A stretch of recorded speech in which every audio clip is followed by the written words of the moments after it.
Numericals numericals on interference. आज हम ये टॉपिक लेकर आए हैं क्योंकि हमने इसकी थ्योरी कंप्लीट कर ली है। अब हम इसके न्यूमेरिकल करेंगे।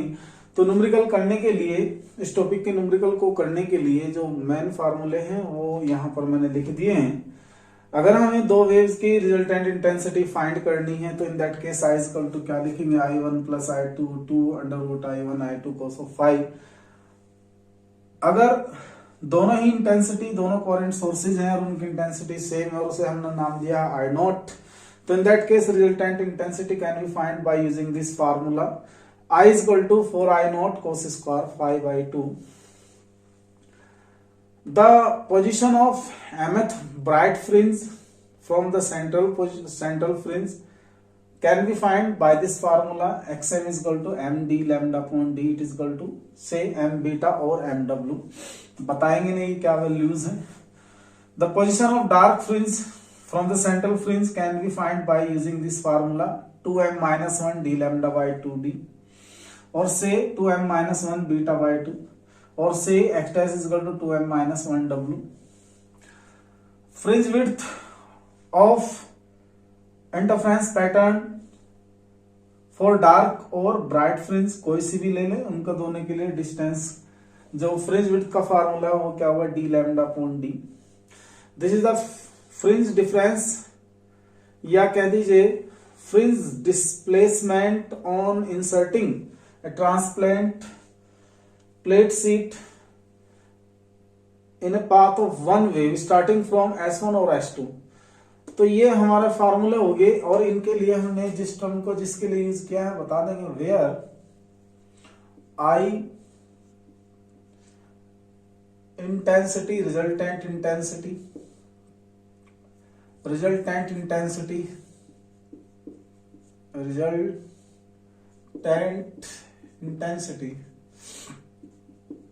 Intensity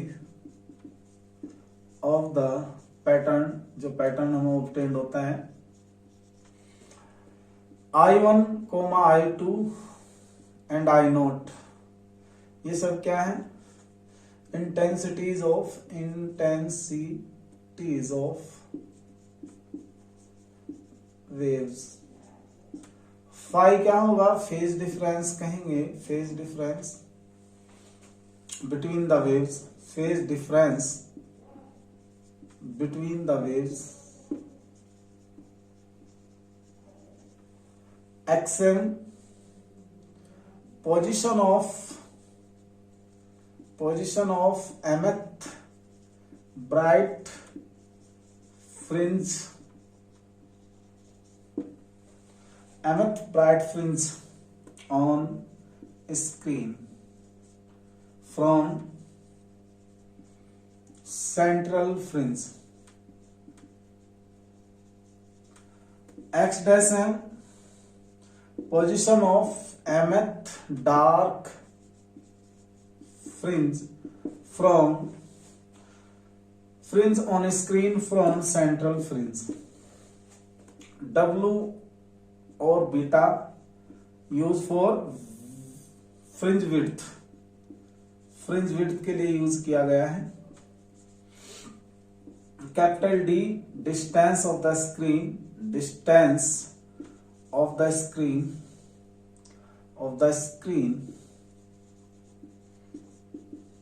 from slits. Small D distance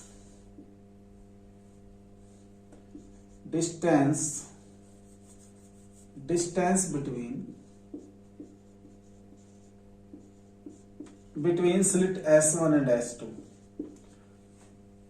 lambda wavelength हो गया, म्यू क्या हुआ, refractive index of the slit, refractive index of the slit. T क्या होगा, टी होगा थिकनेस, टी क्या कहेंगे, थिकनेस। एंड एक्स नोट हम कह देंगे फ्रिंज डिस्प्लेसमेंट।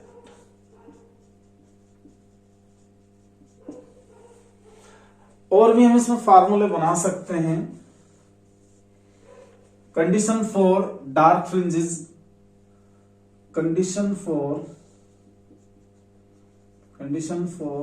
डार्क फ्रिंजेस,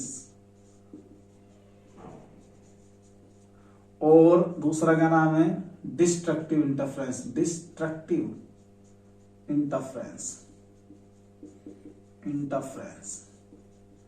वो कंडीशन है हमारी, path difference must be equal to 2m minus 1 lambda by 2 and phase difference must be equal to 2m minus 1 pi. ये होना चाहिए बेटा। एक और फॉर्मूला लिख सकते हैं इसके लिए, कंडीशन फॉर ब्राइट फ्रिंजेस, और दूसरा क्या नाम इसका, और constructive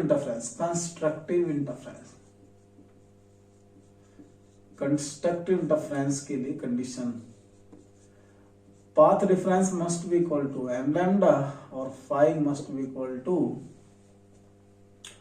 2m pi, where m जो होगा यहां होगा 0, 1, 2 एंड 3। ये हम पहले ही बता चुके, आप इसका स्क्रीनशॉट ले लें क्योंकि very useful for solving a numerical problem on interference. Note कर लेंगे। चलिए स्टार्ट करते हैं न्यूमेरिकल प्रॉब्लम। क्वेश्चन नंबर 1 लिखता हूं मैं अभी। क्वेश्चन देखिए, पहला क्वेश्चन कराता हूं मैं, इंपॉर्टेंट है ये, एग्जाम में रिपीट हुआ हमारे यहाँ। In Young's double slit experiment using monochromatic light of wavelength lambda, then intensity at point, the intensity at point where path difference is lambda is k units. जब दो वेव्स के बीच interfering point पर जब path difference अगर lambda हो तो वहां पर रिजल्टेंट इंटेंसिटी है k units. What is the intensity of light where the path difference is lambda by 3। अगर लैम्डा बाई 3 हो तो वहां पर इंटेंसिटी, रिजल्टेंट इंटेंसिटी कितनी आएगी। तो सॉल्यूशन देख इसका, सॉल्यूशन सिंस हमने पढ़ा है काइट is equal to I is equal to कितना 4i0 cos स्क्वायर ऑफ 5/2। अभी लिखवाता हूं आपको ये formula, this is the first equation. तो इसमें दो केस कर लेंगे। Case first, for path difference p is equal to lambda, we should find the value of phi. Path difference lambda होने पर फेज डिफरेंस फाई की वैल्यू निकाल लेंगे। As we know that phi is equal to क्या होता है बेटा, 2 pi upon lambda multiply path difference. तो phi it should be equal to 2 pi upon lambda multiply lambda से लैम्डा कैंसिल, तो phi it is equal to कितना हुआ 2 pi. So by equation 1 we get I is equal to कितना 4i0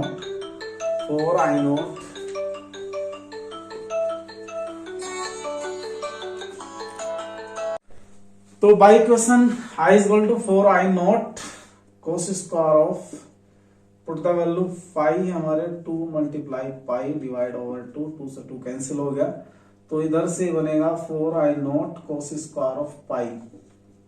cos square pi की value होगी 1, because cos पाई की value चलो sold ही कर देते हैं यार। 4i0 cos पाई की वैल्यू -1 और इसका स्क्वायर, तो ये आया 4i0। ये हमें गिवन में है k यूनिट दिया है। ये केस हो गया first. According to first condition कि if the path difference between the waves then the resultant intensity is equal to k units. तो हमारा जो आंसर है ना वो k यूनिट्स की ही टर्म में आना है। केस सेकंड करते हैं यहाँ पे। केस सेकंड, फॉर p यानी कि path difference lambda by 3, then we should use the formula phi is equal to 2 pi upon lambda multiply कितना p। तो phi it is equal to 2 pi by lambda multiply lambda by 3, lambda से lambda cancel, 2 pi by 3,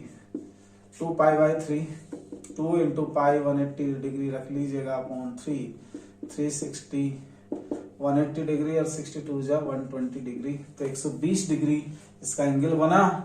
Now we have the resultant intensity in such case 4i0 cos square of 120 divided over 2, 4 I naught cos square of 60, 4 I naught cos square 60 की value 1/2 का whole square, but I is equal to 4 I naught से k into 1/2 का whole square 1/4, it should be k/4।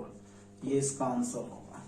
Important question था, आप note कर लें इसको, फिर हम दूसरा क्वेश्चन करेंगे।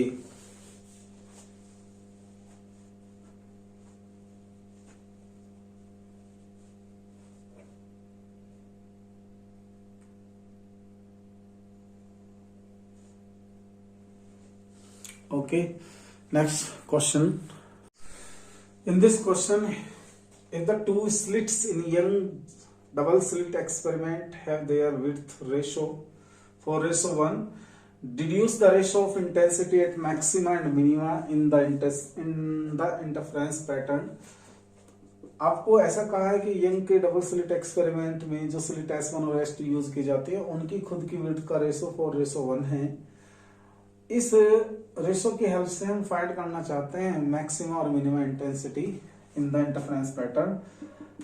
एक फार्मूला हुआ करता है I maxima divide by I minima 1 plus R divide by 1 minus R की होल पावर 2। ये इसका फार्मूला हुआ करता है रिजल्टेंट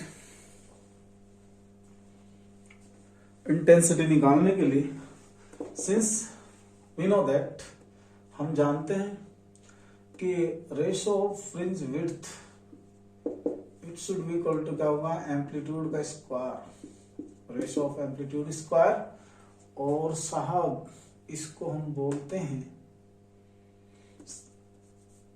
सिंस हमने पढ़ा है कि A1/A2 से R ये रेशो होता है R, तो हमें निकालना पड़ेगा hair A1/A2 should be equal to square root of W1 upon W2, and इसे क्या कहेंगे R। तो ये कितना है 4/1, ये कितना है 2/1, ये कितना है 2।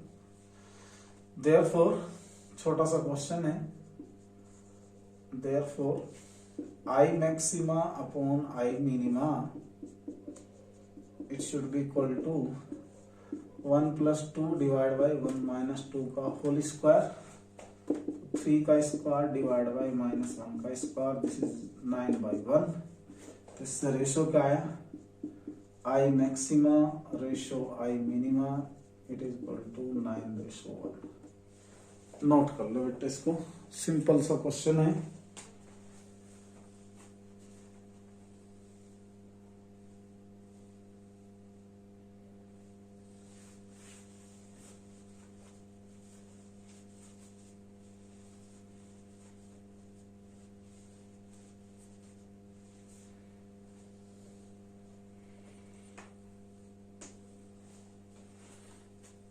Next question.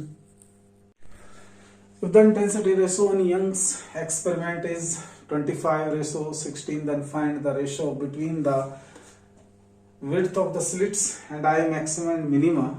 तो सॉल्यूशन हम यहाँ से स्टार्ट करते हैं। गिवन दैट, बहुत सिंपल सा क्वेश्चन है।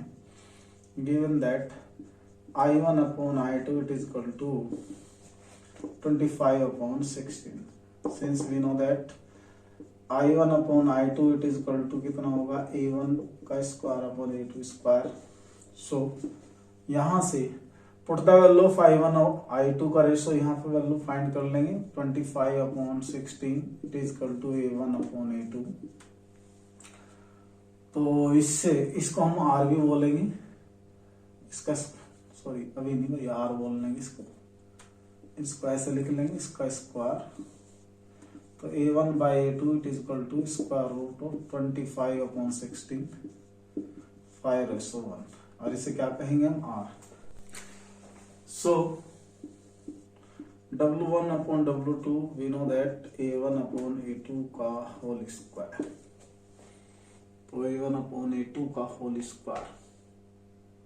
तो ये तो हमारा इंटेंसिटी का रेशो आ जाएगा I1 रेशो I2, तो ये तो 25/16 ही रहा। और सेकंड हमको निकालना है, since we know that I maxima divide by I minima it is equal to 1 plus R upon 1 minus R का होल स्क्वायर।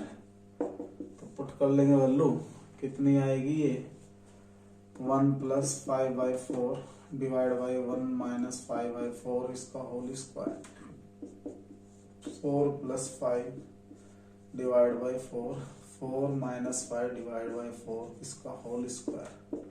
तो 9 स्क्वायर डिवाइड बाई -1 का होल स्क्वायर, 4 से 4 कैंसिल हो जाएगा। तो ये कितना होगा 81/1। This is your answer. ये इसका आंसर हो जाएगा, नोट कर लीजिएगा।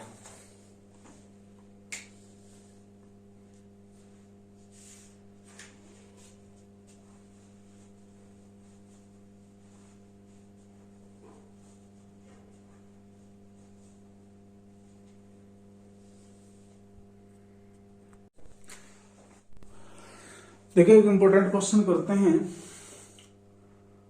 The two slits in young double slit experiment YDSC young double slit experiment are 0.2 millimeter apart and interference pattern is obtained on a screen 1.2 meter away from slits. If the wavelength of used wave is 6000 angstrom, then find, इसमें क्या find करना है, fringe width find करनी है, distance of the third dark fringe from the central fringe. पहले में fringe width find कीजिए, दूसरे में तीसरी डार्क फ्रिंज की सेंट्रल फ्रिंज से डिस्टेंस फाइंड कीजिए, थर्ड में सेकंड ब्राइट फ्रिंज की सेंट्रल फ्रिंज से डिस्टेंस फाइंड कीजिए, फोर्थ में डिस्टेंस फाइंड करनी है फर्स्ट ब्राइट फ्रिंज और थर्ड डार्क फ्रिंज की on the opposite side of the central fringe. Central fringe के अपोजिट साइड में फर्स्ट ब्राइट फ्रिंज और थर्ड डार्क फ्रिंज के बीच की डिस्टेंस फाइंड करनी है। और फिफ्थ में अगर इस अरेंजमेंट को पानी में डाल दिया जाए जिसका रिफ्रैक्टिव इंडेक्स 4/3 है, then find the new fringe width. तब नई फ्रिंज विड्थ क्या होगी ये फाइंड करना है। सॉल्यूशन में स्टार्ट करते हैं। गिवन दैट, जो हमको दिया है क्वेश्चन में देखें, distance between the slit denote की जाती है स्मॉल d से 0.2 millimetre, change 2 into 10 to the power -4 metre. आप डेसिमल भी हटा देंगे और उसको मीटर में कन्वर्ट कर देंगे। Distance of the screen from the slit it is equal to 1.2 metre. Wavelength lambda is equal to 6000 angstrom. It should be lambda is equal to 6000 multiply 10 to the power -10 metre.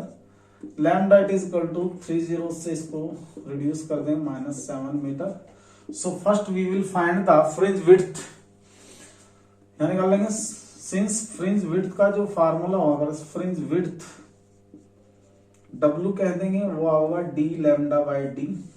तो W it is equal to what is the value of d 1.2 metre. Lambda is equal to कितना बोलो 6 into 10 to the power -7 divide by कितना 2 into 10 to the power -4। 2 से इसको काट दीजिए 0.6 times. तो W कितना 6 36 3.6 10 टू द पावर -7 प्लस 4। इससे जब डिवाइड करेंगे 0.6 आएगा, 0.6 की 6 मल्टीप्लाई आएगी 3.6 -4 ऊपर जाकर इसमें पावर में ऐड हो जाएगा तो 10 टू द पावर -7 प्लस 4, ये क्या बनेगा 3.6 into 10 to the power -3 metre. तो इससे W it is equal to क्या बना हमारा 3.6 मिलीमीटर। एक तो ये आप क्वेश्चन करिएगा, नोट कर लें आप इसको।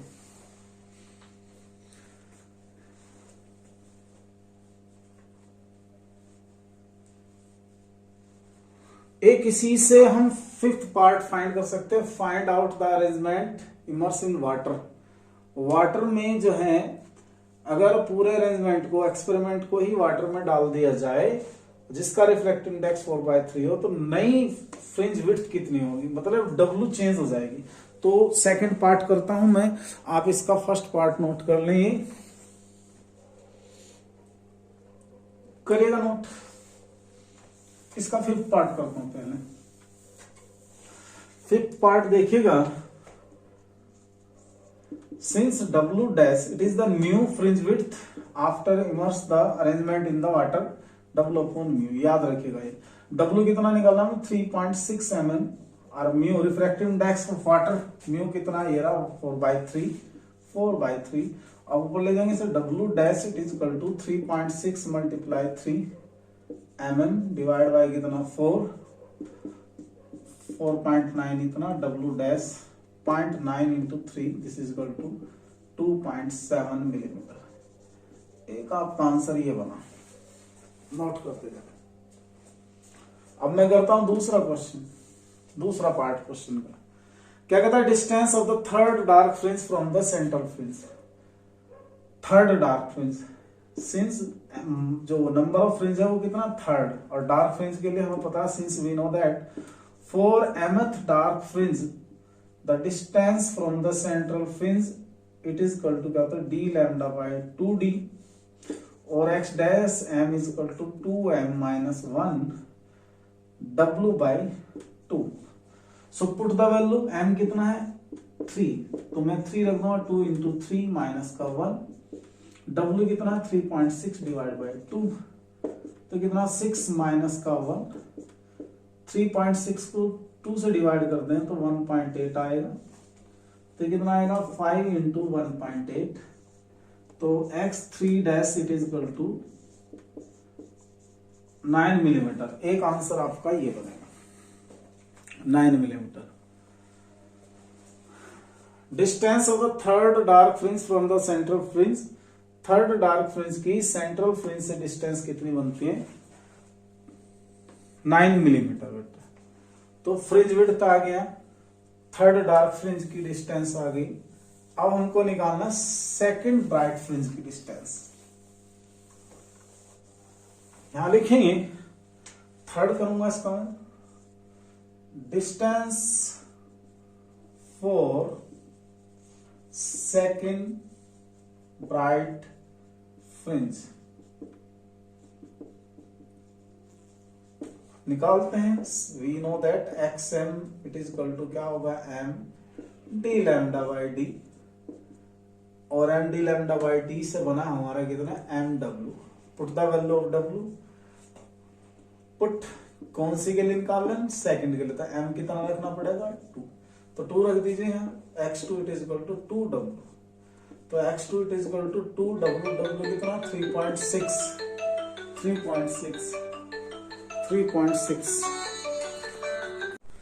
तो x2 इज इक्वल टू क्या होगा 2 multiply 3.6 it is equal to 7.2 millimetre. एक आंसर इसका ये है। अब हमें फाइंड करना है distance between the first bright fringe and third dark fringe on the opposite side of central fringe. Fourth point को करने के लिए बेटा हमको डिस्टेंस फाइंड करना है सेंट्रल फ्रिंज के। ये है आपकी सेंट्रल फ्रिंज, बना देता हूं मैं।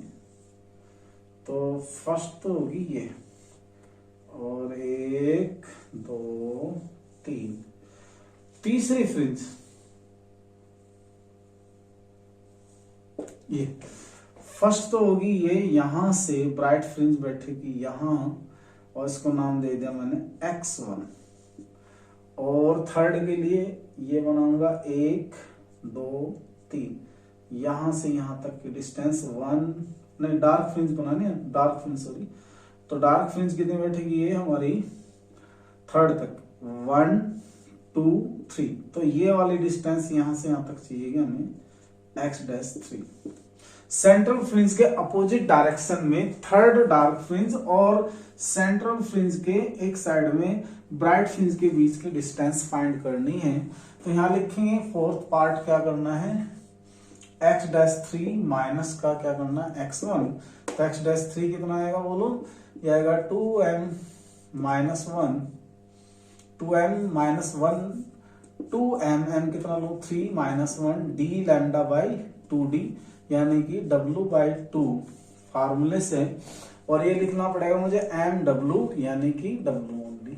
तो इसको सोल्व करते हैं, तो ये कितना आएगा भैया 5 बाई 2 w माइनस का w, 2.5 w माइनस का w, 1.5 w, 1.5 w कितना 3.6 mm।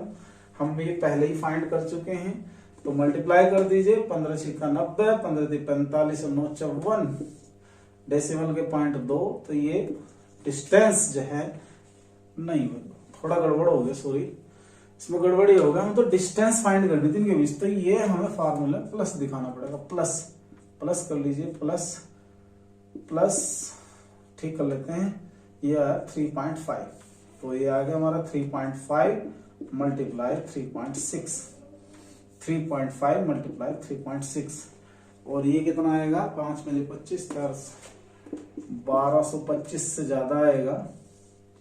ज्यादा के लिए हम डेसिमल लगा सकते हैं, तो कैलकुलेशन सही देखते हैं और क्या होगा। 3.6, 3.5, 30, 5 × 15, 3 18, और 3 × 18, 3 × 9, 1 10, 0, 8 8 16, 1 1 2, ये आ गया 1260। तो ये बना 1260, 1260 और डेसिमल 2, इतने मिलीमीटर। तो दोनों के बीच की जो डिस्टेंस है, उसने डिस्टेंस पूछा था, न कि डिफरेंस, तो यार 12.60 millimetre. Thanks for watching, thanks for being us. कल हम दूसरे टॉपिक को लेकर आएंगे, आप इन न्यूमेरिकल को ट्राई कर लेना। All the best for your exam, good bye.